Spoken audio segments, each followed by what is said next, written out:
Welcome back to Celebrity Radio. It's Alex Belfield talking to some of the world's biggest stars and some of my favourite people. And a man who I came across just a few weeks ago has a remarkable talent. Lawrence Branchetti is an Italian-American entertainer who sings the classics of Gershwin and Cole Porter and Henry Mancini and Johnny Mercer, as well as Dean Martin and the great Frank Sinatra. And I'm delighted to say he joins us on the phone now from the United States of America. Lawrence, how are you? I'm doing fine, Alex. I'm doing great. You're so good at what you do. Firstly, when did you fall in love with this music? Because it's not difficult to fall in love with these songs, is it? Yeah, I started singing and listening to music when I was about 8 years old.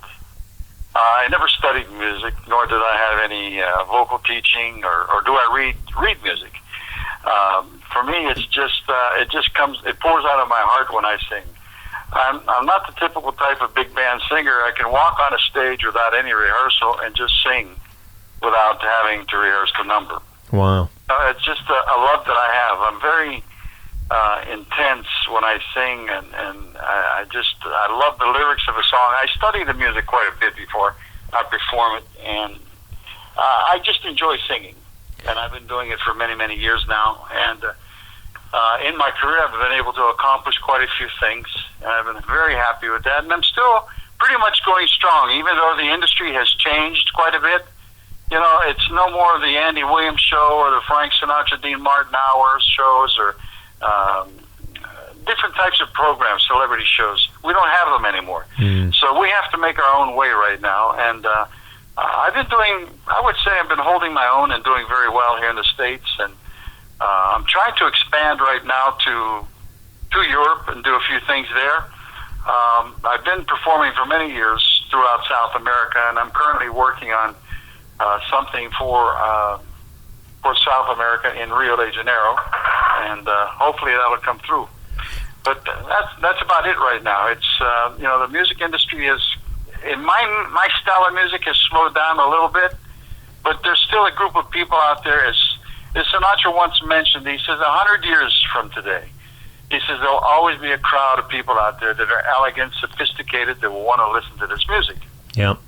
I was very lucky to meet Frank Sinatra Jr. many years ago when he had a show at the London Palladium featuring the music of his father, and it was blatantly obvious to me then that these songs were timeless. Do people like Michael Bublé help in keeping this music current? Because, I mean, just right now, he's got, I think, Anything Goes in the charts, and he's just done a song with Barbra Streisand, again, of your ilk of music. Surely that's keeping it more current, isn't it?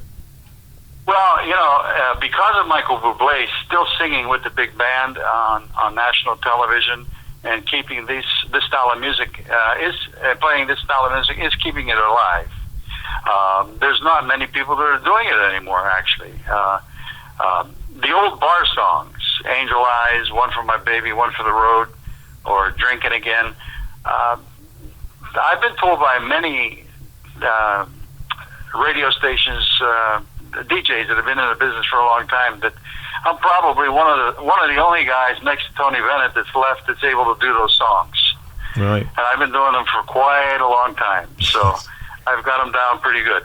I heard Tony Bennett just interviewed yesterday on a British radio station. He's got a new album out with Lady Gaga. It's amazing how if you've got talent, you will last. And as you say, the business is difficult, but you're still out there doing it, which is all that counts, really, isn't it? Yeah, you have to get out and do it.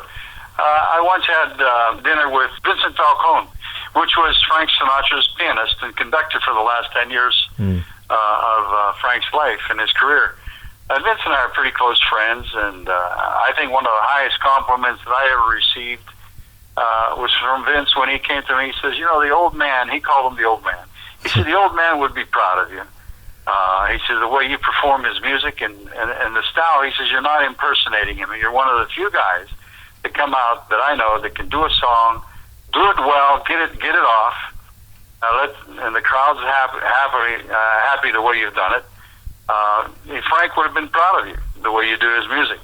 Wow. But, it's like Vince said, if you don't get out and do it, nobody's ever going to hear you. Right. So, I'm just trying to do what's left out there. There's not too many places in the States really to perform with the big bands anymore. That's why I'm considering and going into the into Germany, into that area, there's still a lot of big bands within Europe that are performing. It's so part of our culture. I guess one of the reasons that it's difficult to get a big band on stage with somebody like yourself is the cost, is it? That obviously these musicians need paying and getting people in is difficult. Well, that is probably the biggest problem. Besides the cost, it's the insurances when you're renting the hall or the auditorium. It just, there is definitely an economic problem worldwide. People just don't have the money to spend anymore that they have, to go out and listen to a concert. It's the younger people, but the younger people will spend the money, but it's not the style of music that I sing, or what they want to hear. Yeah. So it makes things a little bit difficult. You have to select what you're going to do. I've been trying to stay with the Italian American organizations a lot, and I've been fortunate to sing around the country in the festivals that they have. And some of the biggest audiences I've had were 7,000, 10,000 people that knew I was coming, and they came for the shows. And then I've been told many times, he says, if it weren't for you, we wouldn't have all these people here. Wow. So the last concert I did was in Syracuse. There was about 10,000 people there. And I tell you, after I finished singing, it was like the old Paramount Theater situation that Frank had in the old days. They actually rushed the stage, everybody. And security had to hold the people back. And I said, no, I'll go down to the people. I'm just a common guy. Everybody was hollering, oh, you're better than Sinatra. No. Nobody's better than Frank Sinatra. Well, it's interesting you say that. I mean, what I know about Sinatra is that he was certainly not the greatest singer in history by far. I mean, if you listen to some of his latest work, it was verging on appalling at times. But what he was an amazing personality, and people bought into the act as much as the singing, didn't they? You're not trying to be an impersonator, though. What I love about what you do... I don't impersonate Sinatra at all. What you hear in the music, and you have to understand that the style of music that I sing, like Sinatra, is very difficult. It's very expressionable. It has a lot of highs and a lot of lows. So you got to have your voice toned and tuned. You just can't really go out and sing that kind of music if you're not ready for it. It's like I was talking to a big recording studio out in California, and they said that they were looking for. They actually called me. They said, we're looking for a young guy that can sing in the style of Frank Sinatra. He says, you do Sinatra's music as well as Frank could possibly do it. I said, yeah, but it took me a long time to get to that point. You're not going to find a 22-year-old guy with a full head of hair and is tall and skinny and think that he's going to be able to come out and sing, I got you under my skin, or I got the world on a string. Right. Not going to happen. What do you make of the Frank Sinatra story and the Rat Pack story? I mean, I've spent much of my career doing interviews in Las Vegas, and I find it mesmerizing. What a life they had. There'll never be another Rat Pack, will they? No, never again. That era is completely gone, Alex. I was pointing out to some friends, we were watching some videos of Sinatra, and with Frank on stage smoking, drinking with a hat on his head, playing the part of a drunk. You're never going to see people on stage drinking again, or smoking, or joking around the way these three guys did. These three guys were friends for a long, long time. And that friendship grew into a partnership, and they knew they had the timing down perfect. So there's never going to be another Rat Pack like that. I mean, these guys were so confident in what they did on stage. That confidence isn't there anymore. Right. You have to understand one other thing.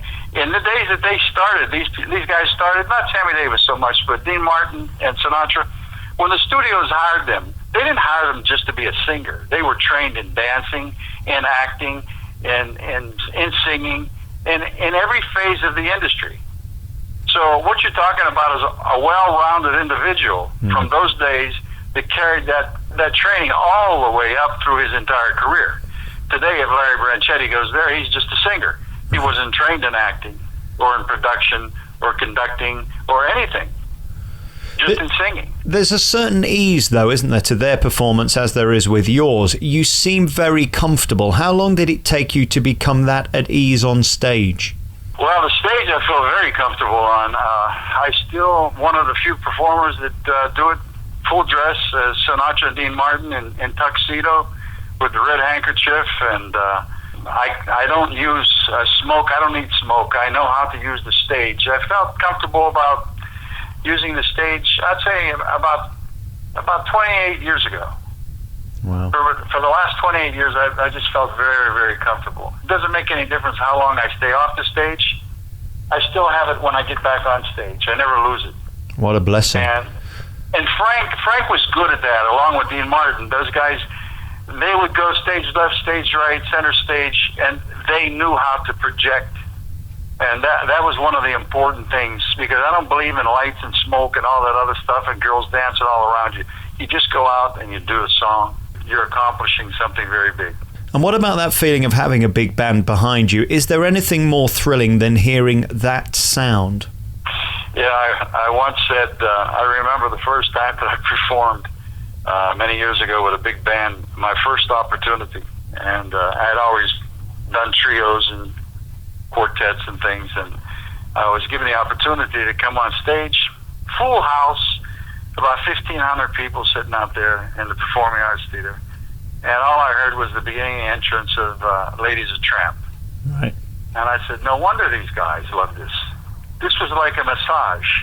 I mean, I felt so good. I was in another dream world. When I heard 21 instruments playing behind me, there's no way that you can't like singing. There's nothing that's ever going to replace a big band, live music. Today, everything is synthesizer, and it's destroying the industry. We still do have a culture of it over here. I mean, we still have big bands all across Britain. Are they still in America? Do people still care about playing brass? They care about it, but nobody wants to pay for it. I mean, if you've been out to Vegas, you would have seen for yourself that most of everything out there is either done with a karaoke machine or with a synthesizer. Right. There's no more big shows. I mean, I think Celine Dion had the last big show, but now she's canceled her tour out there. Her husband has gotten very ill, so she's canceled all of her engagements. Tom Jones is no longer out there. What's his name? Mr. Vegas is no longer performing Wayne out Newton. there. Yeah, Wayne Newton's he's out of it. So Vegas has changed quite a bit. I mean, Vince Falcone's offer. He said, Larry, why don't you come out here and sing? He said, I can get you a job anywhere you want. I said, it's not for me. It's not my cup of tea. I'd rather do what I'm doing. I play with the different changes of the season. Now the season in Florida will start in November, and that's when I'll become active. And when that's finished, then I'll go down to South America, and I'll start performing down there during their season. Wow. I've been down there about 18 times. They love the music of Sinatra, the stuff that I performed down there. So for you, when the big band starts, what's the song that you look forward to? Is there one particular song that really gets you going? Well, yeah, the one song that really gets me going is Ladies of Tramp. That's usually one that I start off with, or Night and Day. It sort of builds, doesn't it? It crescendos and gets bigger and bigger and bigger as the song goes on. Night and Day, yeah. It's a fabulous song. I did that song when we had the 9/11 event, when we had that terrorist attack in the United States. We had a huge audience. There wasn't any more. I came on and opened up the show with Night and Day. People just stopped to listen because you don't hear that kind of music anymore. People will come out and do the standards like The Best Is Yet to Come, or I've Got You Under My Skin, or The World on a String, or Nice and Easy. But when you start singing songs like Night and Day, these are songs that people don't hear anymore. So you really take the audience by surprise, and they listen to you. Is it still as thrilling for you now as it was when you first started? Does it get more exciting the more you understand the lyrics of the songs you're singing? Yeah, it does. It's not only exciting, but you just feel confident about what you're doing. I could make a mistake and forget a lyric in a song. It's normal, it's natural. But the audience would never know because I know my material so well. Right. I could slide right out of it. I could create a whole line of lyrics that don't even belong in the song. Yes, and pull it off. You know, that's how. You know, you've heard me. I sent you some music. What makes me different from most entertainers is that you can hear me sing a Ray Charles song and go to an Engelbert Humperdinck, or to go to Ray Charles, or Tom Jones, and I do the songs well. It's Right. because I feel them. I can't say that I do all of their music, but some of their music, if I feel the song in my heart, I can do the song. A lot of people say, Larry, you're going out of your territory. I says, I don't know when I'm out of my territory. I mean, you heard me do Quando, Quando, Quando. I mean, Right. it's. I don't think Sinatra or Michael Bublé would have even attempted that type of style of song.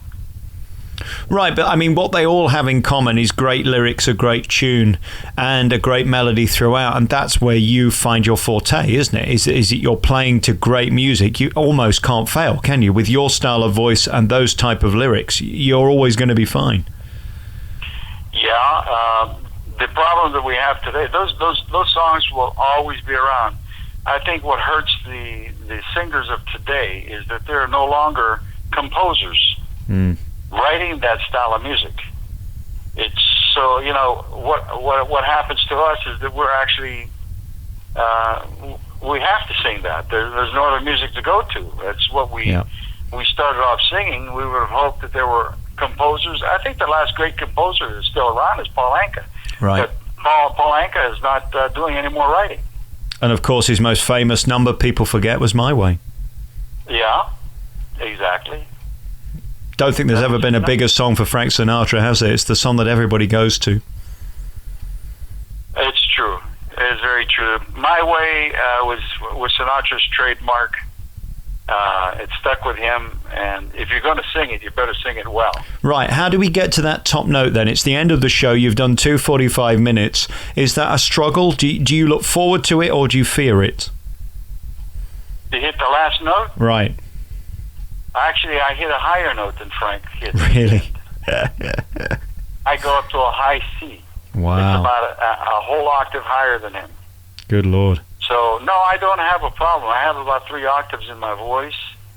I can do a good hour.